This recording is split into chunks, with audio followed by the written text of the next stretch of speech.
ವಿಧಾನಸೌಧ ಕರೆದಿದ್ರು. ಇವರು ಜನಗಳ ಬಗ್ಗೆ ಸಮಸ್ಯೆ ಚರ್ಚೆ ಕರೆದಿದ್ರು. ಮಾಜಿ ಮುಖ್ಯಮಂತ್ರಿಗಳು ಹಾಲಿ ಕೇಂದ್ರ ಸಚಿವರಾಗಿರುವಂತಹ ಕುಮಾರಣ್ಣವರು ಬಿಡದಿ ಟೌನ್ಶಿಪ್ ವಿಚಾರವಾಗಿ ಬೈರಮಂಗಲದಲ್ಲೇ ರೈತರ ಸಮ್ಮುಖದಲ್ಲೇ ಚರ್ಚೆ ಆಗಲಿ ಅಂತ ಆಹ್ವಾನ ಮಾಡಿದ್ರು. ಮಾನ್ಯ ಮುಖ್ಯಮಂತ್ರಿಗಳಾಗಿರುವಂತಹ ಡಿ.ಕೆ. ಶಿವಕುಮಾರ್ ಅವರು ಇಲ್ಲ ವಿಧಾನಸೌಧಕ್ಕೆ ಬನ್ನಿ ಅಲ್ಲೇ ಚರ್ಚೆ ಮಾಡೋಣ ಅಂತ ಕರೆದಿದ್ದಾರೆ. ಇಬ್ರು ಕೂಡ ಒಕ್ಕಲತನದ ಹಿನ್ನೆಲೆಯನ್ನ ಹೊಂದಿರುವಂತರು, ಭೂಮಿಯನ್ನು ಉಳುಮೆ ಮಾಡುವಂತ ಹಿನ್ನೆಲೆ ಹೊಂದಿರುವಂತರಾಗಿದ್ದಾರೆ. ಕುಮಾರಣ್ಣವರು ಮೊದಲನೇ ಸಾರಿ ಮುಖ್ಯಮಂತ್ರಿ ಆಗಿದ್ದಾಗ ಬಡ್ಡಿ ಮನ್ನಾ ಮಾಡಿದಂತವ್ರು, ಎರಡನೇ ಸಾರಿ ಮುಖ್ಯಮಂತ್ರಿ ಆಗಿದ್ದಾಗ ಸಾಲ ಮನ್ನಾ ಮಾಡಿದಂತವ್ರು, ಅವರು ಕೂಡ ರೈತರ ವಿಶ್ವಾಸವನ್ನ ಹೊಂದಿರುವಂತರಾಗಿದ್ದಾರೆ. ಇನ್ನು ಡಿ.ಕೆ. ಶಿವಕುಮಾರ್ ಅವರು ಕೂಡ ಒಬ್ಬ ಫೈಟರ್. ಅವರು ಸಿದ್ದರಾಮಯ್ಯನವ್ರ ಹತ್ರ ಶೇರ್ ಕಿತ್ಕೊಳ್ಳುವಂತದ್ದು ಅಷ್ಟು ಸುಲಭದ ಕೆಲಸ ಅಲ್ಲ. ಅವರು 1985ರಿಂದ ಆಕ್ಟಿವ್ ಪಾಲಿಟಿಕ್ಸ್ ಅಲ್ಲಿ ಇದ್ದಾರೆ. ಸುಮಾರು 41 ವರ್ಷದ ರಾಜಕಾರಣ, 89ರಿಂದ ಸತತವಾಗಿ ಇದ್ದಿದ್ದಾರೆ.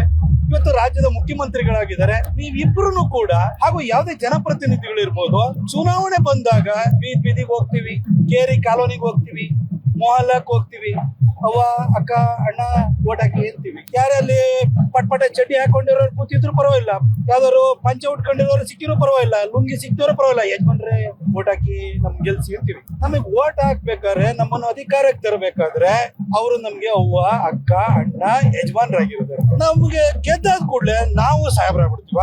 2028 ಮತ್ ಚುನಾವಣೆ ಹೋಗ್ಬೇಕಲ್ವಾ, ಮತ್ತವ್ರ ಅವ್ವ ಅಕ್ಕ ಅಣ್ಣ ಯಜಮಾನ್ರಾಗ್ಬೇಕಲ್ವಾ. ಇವತ್ತು ಅವ್ವ ಅಕ್ಕ ಅಣ್ಣ ಯಜಮಾನ್ರು ಯಾರಿದ್ದಾರೆ ನಮ್ಮನ್ನ ಮುಂದ್ ಮೇಲ್ ಕೂರಿಸಿ ನಮ್ಮನ್ನ ಸಾಹೇಬರುಗಳನ್ನಾಗಿ ಮಾಡಿದಾರಲ್ಲ, ಅವ್ರ ಹತ್ರಕ್ಕೆ ಹೋಗಿ ನಿಮ್ ಭೂಮಿ ಕೊಡ್ತೀರಾ, ಟೌನ್ಶಿಪ್ ನ ಈ ಕಾರಣಕ್ಕೋಸ್ಕರ ಮಾಡ್ತಿದೀವಿ, ಇದರಿಂದ ಲಾಭಗಳು ಇಷ್ಟಿದೆ, ಈ ಭಾಗ ಬೆಳೆಯುತ್ತೆ, ಈ ಭಾಗದಲ್ಲೇ ಒಂದು ಏರ್ಪೋರ್ಟ್ ಅನ್ನು ಕೂಡ ಮಾಡ್ತಾ ಇದ್ದೀನಿ. ಬೆಂಗಳೂರು ನಾರ್ತ್ ಅಲ್ಲಿ ಏರ್ಪೋರ್ಟ್ ಬಂದಾದ್ಮೇಲೆ ನಾರ್ತ್ ಯಾವ ರೀತಿ ಬೆಳೀತೋ ಹಾಗೆ ಈ ಕಡೆ ಹಳೆ ಮೈಸೂರು ಭಾಗ, ಈ ಭಾಗನೂ ಕೂಡ ಬೆಳೆಯುತ್ತೆ. ಈ ಕಡೆ ರಾಮನಗರ, ತುಮಕೂರು, ಹಾಸನ, ಮೈಸೂರು, ಮಂಡ್ಯ ಈ ಭಾಗಗಳೆಲ್ಲ ಬೆಳೆಯುತ್ತೆ ಅಂತ ಡಿ.ಕೆ. ಶಿವಕುಮಾರ್ ಅವರೇ ಕನ್ವಿನ್ಸ್ ಮಾಡಿ. ರೈತರು ಕೂಗಾಡಬಹುದು, ಇಲ್ಲ ಅಂತಲ್ಲ, ಅವ್ರ ನೋವನ್ನು ಅವ್ರು ಹೇಳ್ಕೊಳ್ತಾರೆ. ಯಾಕಂದ್ರೆ ತಲೆತಲಾಂತರದಿಂದ ವಾಸ ಮಾಡ್ತಾ ಇದ್ದಾರೆ ಅಲ್ಲಿ. ಅವರ ಅಲ್ಲಿ ನೆನಪುಗಳಿದಾವೆ, ಅವ್ರ ಹಿರಿಯರು ಬಾಳಿ ಬದುಕಿದಂತ ಜಾಗಗಳಾಗಿದೆ.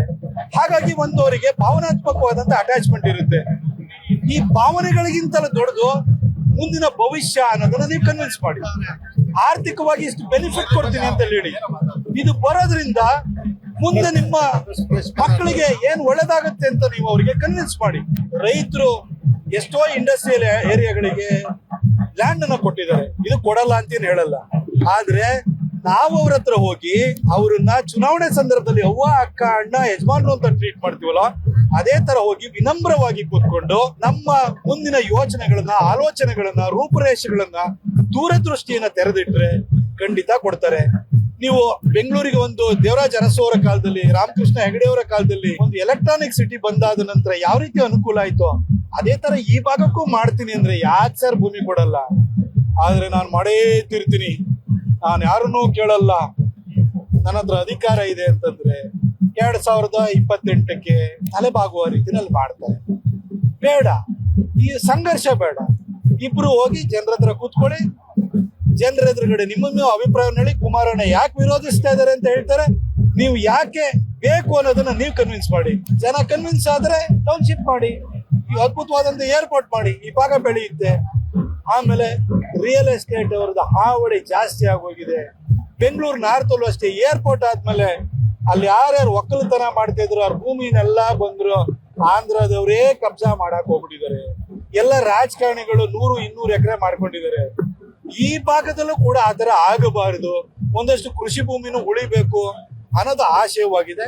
ಇದನ್ನ ಅರ್ಥ ಮಾಡ್ಕೊಂಡು ಯಾವ್ದ್ರಿಂದ ಬೆನಿಫಿಟ್ ರೈತರಿಗಿದೆ, ಒಳ್ಳೆ ಆರ್ಥಿಕವಾಗಿ ಅವರಿಗೆ ಅನುಕೂಲ ಮಾಡ್ಕೊಡ್ತೀವಿ, ಒಳ್ಳೆ ಕಾಂಪೆನ್ಸೇಷನ್ ಕೊಡ್ತೀವಿ ಅಂತ ನೀವು ಕನ್ವಿನ್ಸ್ ಮಾಡಿ ಸರ್. ಯಾರ ಮಾತಿಗೆ ಜನ ತಲೆ ತೂಗ್ತಾರೋ ಅದರ ಪ್ರಕಾರವಾಗಿ ಮಾಡಿ. ಒಂದೇ ಸಮುದಾಯದ ಇಬ್ಬರು ನಾಯಕರು ಈ ರೀತಿ ಜಗಳ ಆಡ್ತಾ ಇರುವಂತದ್ದು ಬೇರೆ ಇದಕ್ಕೆ ಯಾವ ಮೆಸೇಜ್ ಕೊಟ್ಟಾಗುತ್ತೆ ಸರ್? ನೋಡಿ, ಇದು ಒಂದು ಸಮುದಾಯ ಅಂತಲ್ಲ, ಕರ್ನಾಟಕದಲ್ಲಿ ಬಹಳಷ್ಟು ಜಾತಿ ಜನಾಂಗಗಳು ಒಕ್ಕಲತನವನ್ನ ಮಾಡ್ತವೆ. ಭೂಮಿ ಮೇಲೆ ಒಂದು ಪ್ರೀತಿ ಇರುತ್ತೆ. ಅವಕ್ಕೆ ಏನಂತಂದ್ರೆ ಅಲ್ಲಿ ಬೆಳೆದಿರ್ತಾರೆ, ಆ ಭೂಮಿ ಜೊತೆ ಒಂದು ಅವಿನಾಭಾವ ಅಂತ ಸಂಬಂಧ ಇರುತ್ತೆ. ಒಂದೊಂದ್ಸರಿ ಆರ್ಥಿಕವಾಗಿ ತುಂಬಾ ಅದರಿಂದ ಅನುಕೂಲಗಳಾಗುತ್ತೆ ಅಂದ್ರೆ ಆ ಸಂಬಂಧದ ಹೊರತಾಗಿಯೂ ಕೂಡ ಅವ್ರು ಯೋಚನೆಯನ್ನು ಕೂಡ ಮಾಡ್ತಾರೆ. ಹಾಗಾಗಿ ರೈತನ ಭೂಮಿಯನ್ನು ತೊಗೊಳ್ಬೇಕಾದ್ರೆ ಒಂದು ಸಣ್ಣ ಕನ್ಸಲ್ಟೇಷನ್ ಅವನ ಜೊತೆ ನೇರವಾಗಿ ಮಾಡಿದ್ರೆ ಅನುಕೂಲ. ಯಾಕಂದ್ರೆ ರೈತರ ಹತ್ರ ಹೋಗಿ ನಮ್ಮತ್ತ ನಾವು ಅವ್ರ ಹತ್ರ ಓಟ್ ಹಾಕ್ಸ್ಕೊಂಡು ಗೆದ್ದಾದ್ಮೇಲೆ ಅವ್ರ ಭೂಮಿಯನ್ನ ನಾವು ಒತ್ತಾಯ ಪೂರ್ವಕವಾಗಿ ಕಿತ್ಕೊಳ್ಳೋ ಪ್ರಯತ್ನ ಮಾಡುವಂತದ್ದು ಸರಿಯಲ್ಲ. ಆ ಕಾರಣಕ್ಕೋಸ್ಕರ ಒಂದು ಸಂಘರ್ಷನ ಬಿಟ್ಟು ಸಮಾಧಾನದಿಂದ ರೈತರ ಹತ್ರ ಎದುರುಗಡೆ ಕೂತ್ಕೊಂಡು ಚರ್ಚೆ ಮಾಡಿದ್ರೆ ಒಳ್ಳೇದು. ಒಂದಷ್ಟು ಬೈತಾರ್ರಿ, ಸೋಷಿಯಲ್ ಮೀಡಿಯಾದಲ್ಲಿ ಬೈತಾರಲ್ವಾ, ಸೋಷಿಯಲ್ ಮೀಡಿಯಾ ಯಾರು ನಮ್ಮ ರೈತರು ಮಕ್ಕಳೇ ಇರೋದು, ಕೆಟ್ಟದಾಗ ನಮ್ಗೆ ಬೈತಿರ್ತಾರೆ. ಎದುರುಗಡೆ ಬೈಸ್ಕೊಂಡ್ರೆ ನಮ್ಗೆ ಕೋಡ್ಗುಡ್ಡ ಆಗುತ್ತ? ನಾವ್ ಬಂದಿರೋದು ಸೇವೆ ಮಾಡಕ್ಕೆ ತಾನೆ. ಏನ್ ರೈತರು ನಮ್ಮನ್ ಬಂದ್ಬಿಟ್ಟು ಅಣ್ಣ ನೀನೇ ಬರ್ಬೇಕು, ನೀನಿಲ್ದೇ ಏನು ಸೇವೆ ಮಾಡಕ್ಕೆ ಯಾರು ಜನ ಇಲ್ಲ ಅಂತ ಕರ್ತಿದ್ರು. ನಾನ್ ಸೇವೆ ಮಾಡ್ತೀನಿ ಅಂತ ನಾವು ಬಂದಿರೋದು. ಹಂಗಂದ್ಮೇಲೆ ರೈತ ಸೇವೆ ಮಾಡ್ಲಿಕ್ಕೆ ಅವಕಾಶ ಕೊಟ್ಟಿರೋ ರೈತ ಒಂದು ಕಟುವಾಗಿ ಮಾತಾಡಬಹುದು, ಟೀಕೆನೂ ಮಾಡಬಹುದು, ಬೈಲಬಹುದು. ಅದನ್ನ ಸಮಚಿತ್ತತೆಯಿಂದ ತೆಗೆದುಕೊಳ್ಳಿ. ನಿಮ್ಮನ್ನ ಆ ಸೀಟ್ ಮೇಲೆ ಕೂರ್ಸಿದ ಮೇಲೆ ನಿಮಗೆ ಕೋಡ್ ಬಂದಿರೋದಲ್ವಾ, ಆ ಕೋಡನ್ ತಾಕತ್ತು ಕೂಡ ರೈತನಿಗೆ ಇದೆ ಅಲ್ವಾ. ಮತ್ ಕೋಡ್ ಯಾಕೆ ಇಟ್ಕೊಂಡಿದ್ರಿ? ನಿಮ್ ಕೋಡ್ ಬರ್ಸಿರೋನೇ ರೈತ, ಅವನ ಹತ್ರ ತಲೆಬಾಗಿ ಮಾತಾಡಿ.